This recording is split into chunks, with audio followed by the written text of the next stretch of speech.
हाय दोस्तों, नमस्कार आप सभी को। मैं अभिषेक कुमार सिंह करियर पॉइंट के इस प्लेटफॉर्म से आप सभी का स्वागत करता हूं। तो चलिए आज हम लोग अपने नए टॉपिक की शुरुआत करते हैं। ओके, तो पिछले वीडियो में जो स्टूडेंट देखे होंगे उन्होंने यह पाया होगा कि हम लोगों ने प्रकाश क्या होता है, ठीक है, प्रकाश के किरण पुंज क्या होते हैं, उनके कौन कौन से प्रकार होते हैं, अदीप्यमान और दीप्यमान वस्तुओं के बीच क्या अंतर होता है, ये सारे टॉपिक को हम लोगों ने बहुत ही क्लियर रूप से देख लिया था। अभी के वीडियो में हम लोग देखने वाले हैं कि प्रकाश का परावर्तन क्या होता है। ठीक है दोस्तों, यहाँ पे आप लोग बहुत ही ध्यान से समझने का प्रयास करिएगा, यह बहुत ही महत्वपूर्ण टॉपिक है, प्रकाश का परावर्तन। ओके दोस्तों, रिफ्लेक्शन ऑफ लाइट। ओके दोस्तों, चलिए देखते हैं इसको। इसके बारे में यदि आप लोग थोड़े से भी नहीं जानते हैं तब भी आप लोग बहुत ही अच्छे तरह से समझ पाइएगा। ठीक है, यहाँ पे नासमझी की कोई बात ही नहीं है, और यदि है भी तो आप लोग जानते हैं कि नासमझ को समझ समझ कर समझना भी एक समझ होता है।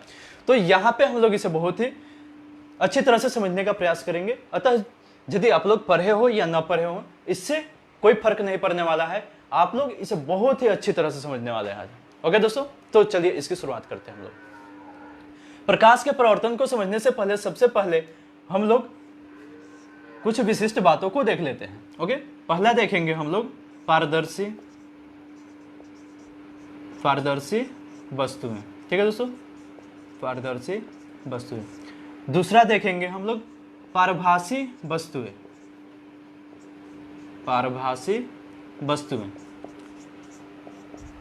ओके दोस्तों, और अगला देखेंगे अपारदर्शी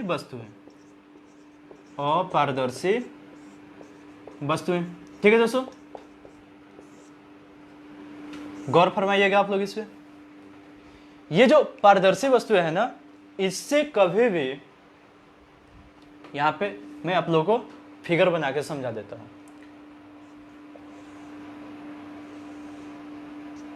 ठीक है दोस्तों, यह फिगर बना दिया मैंने।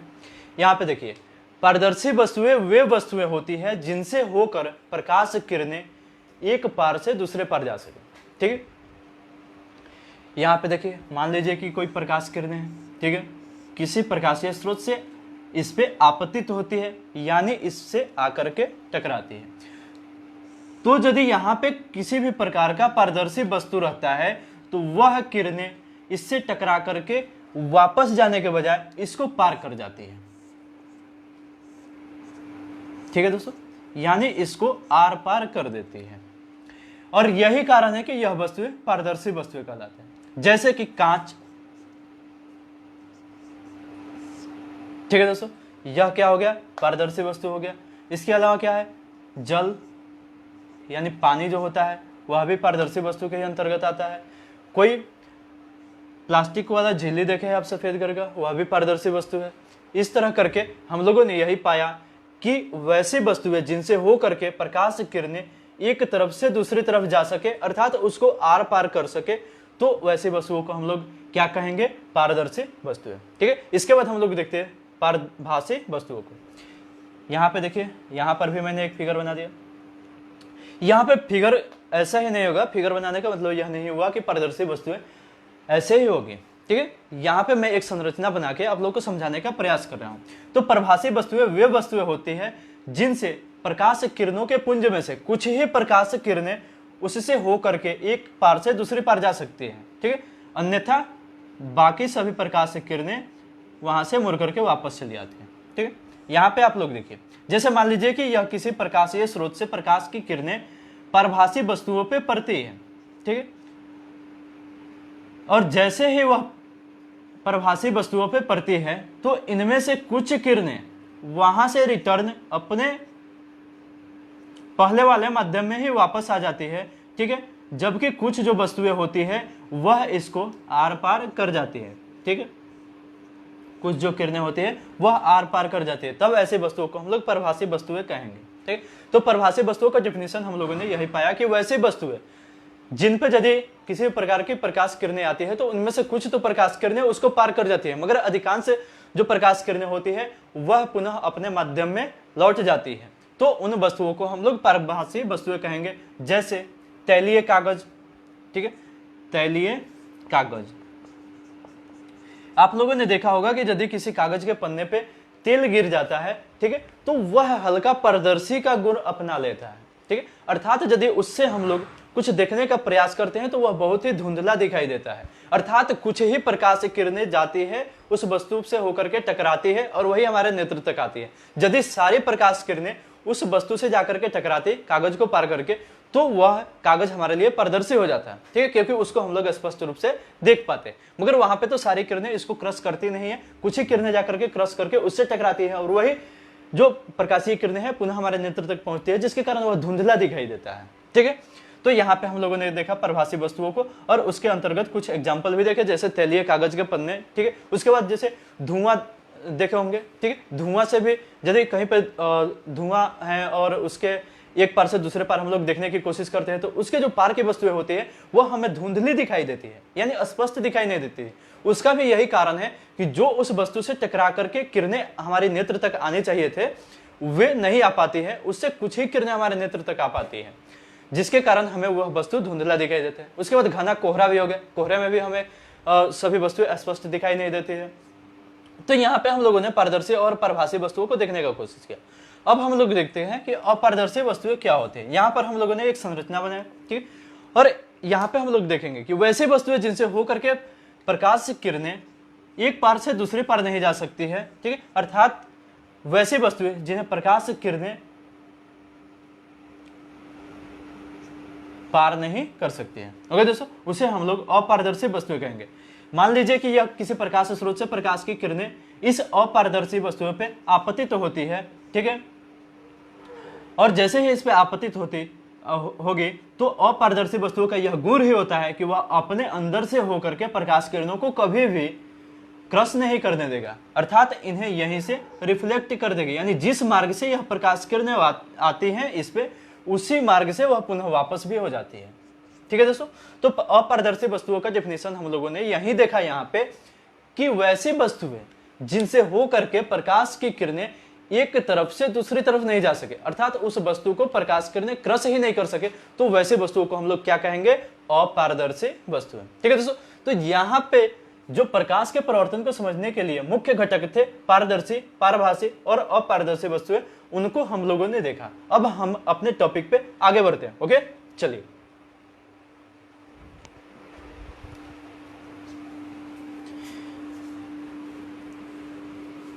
यहां पे यदि आप लोग मेरे साथ इस वीडियो के अंत तक बने रहते हैं तो मैं गारंटी देता हूं कि इस प्रकाश के परावर्तन से संबंधित किसी भी प्रकार के तथ्य आप लोग के लिए मुश्किल नहीं होंगे, ठीक है, और किसी भी एग्जाम में छूटेंगे भी नहीं।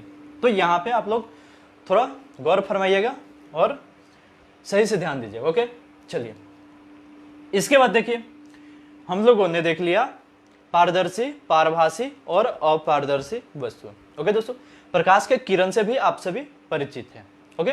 तो यहां पे जो परावर्तन नामक शब्द लिखा है मैंने, ठीक है, यह केवल और केवल अपारदर्शी वस्तुओं से ही संबंधित है, ठीक है, क्योंकि कोई भी किरण परावर्तित तभी होंगे जबकि अपारदर्शी वस्तु रहेगा, ठीक। और प्रकाश की किरण को भी आप लोग समझ ही गए हैं पहले वाले वीडियो में। तो अब हम लोग देखते हैं प्रकाश का परावर्तन, ओके, चलिए।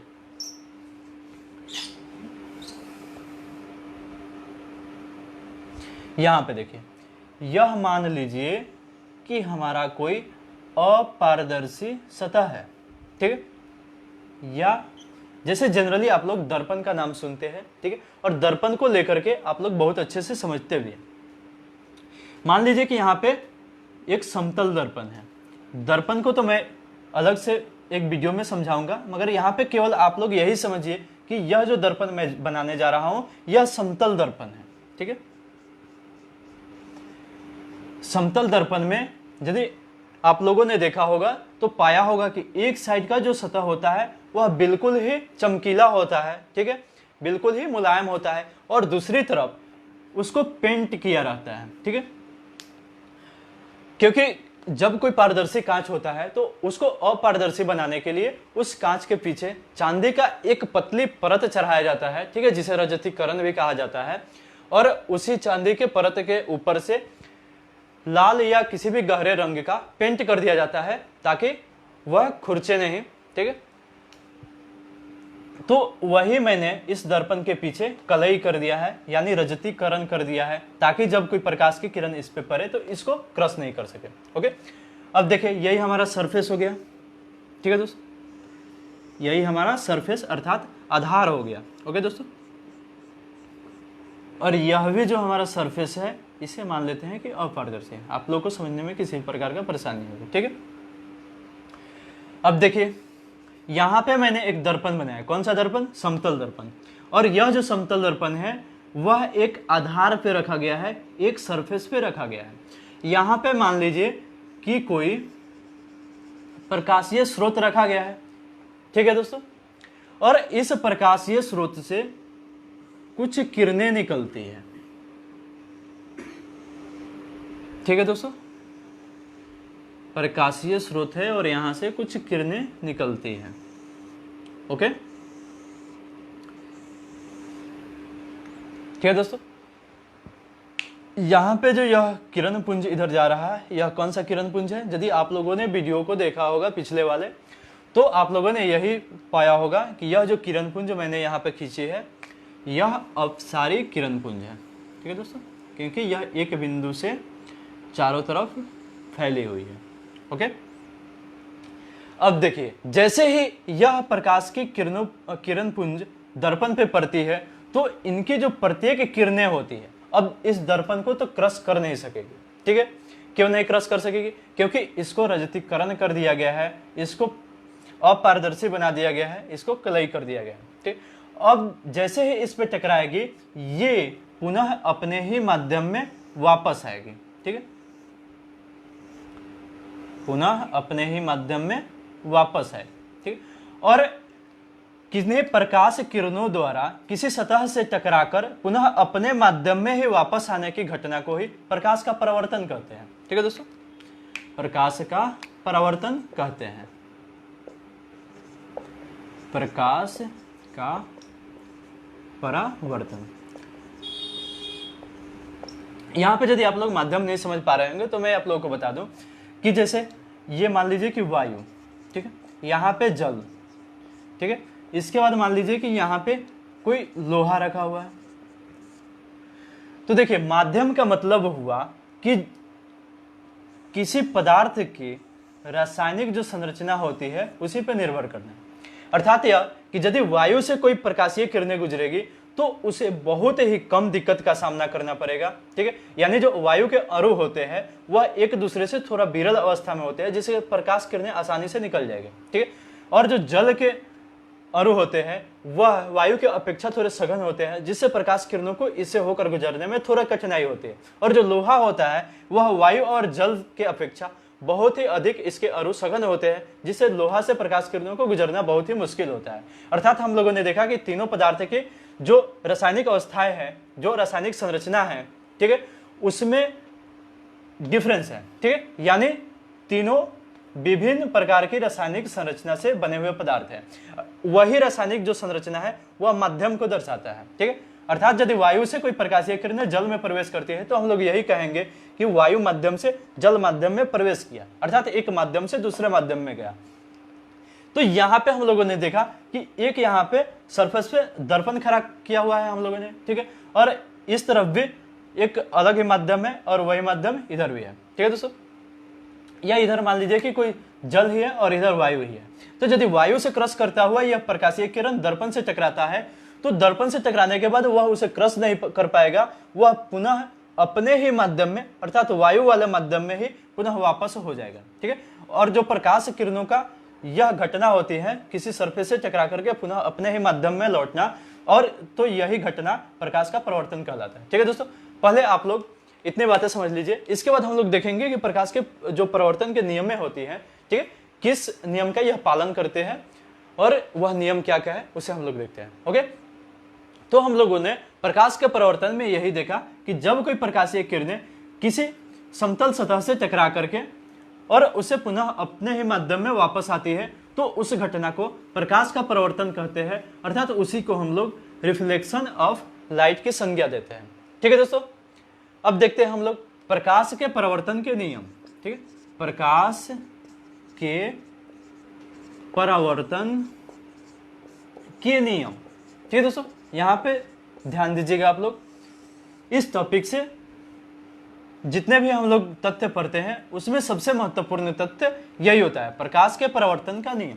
तो यहाँ पे देखिए कि मान लीजिए यह कोई दर्पण रखा हुआ है, समतल दर्पण, ठीक है दोस्तों, या कोई समतल सतह है, कोई समतल सरफेस है, ठीक है, इस पे कोई प्रकाशीय किरणें आती है, ठीक है, कोई प्रकाशीय किरण इस पे आपतित तो होती है, ठीक है। तो मैंने पहले ही बताया कि जब किसी समतल अपारदर्शी सतह से कोई प्रकाशीय किरणें टकराती है तो वह पुनः अपने ही माध्यम में वापस चली जाती है, परंतु उसके वापस जाने की भी कुछ शर्तें होती हैं, उसी को हम लोग यहाँ पे देखने वाले हैं। ठीक है दोस्तों, यहाँ पे आप लोग देख के घबराइएगा मत कि मैं क्या संरचना बना रहा हूं, इसे मैं आप लोग को पूरा ही डिटेल्स में समझा रहा हूं। यहाँ पे देखिए, जो प्रकाश की किरणें किसी समतल सतह पे आती है, यानी इससे आकर के टकराती है या इस पे आपतित तो होती है, ठीक है, यहाँ पे थोड़ा गौर करिएगा आप लोग, ताकि आप लोगों को समझने में कोई परेशानी नहीं होगी। यदि किसी भी प्रकार के प्रकाश की किरणें किसी समतल सतह पे आकर के टकराती है तो वो जो टकराने की घटना है इस किरण की, उसी को हम लोग आपतित होना कहते हैं, ठीक है। क्या कहते हैं? आपतित होना। तो इस किरण को हम लोग क्या नाम देंगे? तो आपतित किरण। अर्थात किसी प्रकाशीय स्रोत से जब कोई प्रकाश की किरण किसी समतल सतह पे आकर टकराती है या उस पे आपतित होती है तो उस किरण को हम लोग आपतित किरण नाम देते हैं, ठीक है। यहाँ पे ध्यान दीजिएगा, यह प्रकाश के परावर्तन के नियम को समझने में बेहद ही महत्वपूर्ण साबित होगा। ओके दोस्तों, आपतित किरण। और वही जो किरण यानी जो आपतित किरण आकर के आपतित होती है उस समतल सतह पे, वही जब वहां से टकरा करके पुनः अपने माध्यम में लौटती है तो उस किरण को ही हम लोग परावर्तित किरण नाम देते हैं, ठीक है, परावर्तित किरण। ठीक है दोस्तों, और जिस बिंदु पे यह आपतित किरण आपतित होती है या जिस बिंदु पे आपतित किरण समतल सतह से टकराती है उसी बिंदु को हम लोग आपतन बिंदु कहते हैं, आपतन बिंदु। ठीक है दोस्तों, और आपतन बिंदु पे डाला गया जो लंब होता है इसी को हम लोग अभिलंब बोलते हैं, ठीक है, अभिलंब। यहां पे देखिए, ये जो चार तथ्य मैंने यहां पे लिखा है यह आपको प्रकाश के परावर्तन को समझने के लिए बेहद महत्वपूर्ण है और बेहद जरूरी भी है। यदि आप लोग इस पॉइंट को नहीं समझते हैं तो आप लोग प्रकाश के परावर्तन के नियम को भी नहीं समझ पाएंगे, ठीक है। तो यहां पे देखिए, जो चार तथ्य मैंने लिखा है, पहला है आपतित किरण, अर्थात वैसी प्रकाशीय किरण जो आकर के हमारे समतल सतह पे टकराती है उसे ही आपतित किरण नाम देंगे। और वही आपतित किरण जब उस समतल सतह से टकरा करके पुनः अपने माध्यम में परावर्तित हो जाती है तो उस किरण को हम लोग परावर्तित किरण नाम देंगे। और जिस बिंदु पे आपतित किरण समतल सतह से टकराती है उसे हम लोग आपतन बिंदु कहते हैं, ठीक है। और जो आपतन बिंदु पे डाला गया लंब होता है उसी को हम लोग अभिलंब कहते हैं। लंब का मतलब हुआ कि 90 डिग्री के एंगल पे यहां से एक रेखाखंड खींचा जाता है, उसी को लंब कहते हैं, और वही जो लंब होता है उसे ही अभिलंब कहते हैं, ठीक है दोस्तों। अब देखिए, प्रकाश के परावर्तन के मुख्य दो नियम हैं, ठीक है, वह कौन कौन से उसे देखते हैं हम लोग।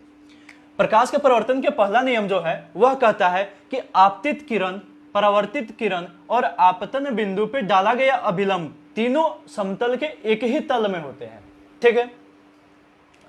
तल का मतलब आप सभी समझते हैं, ठीक है, जिसमें एक एक्स एक्सिस और वाई एक्सिस हो, ठीक है। तल का मतलब क्या हुआ?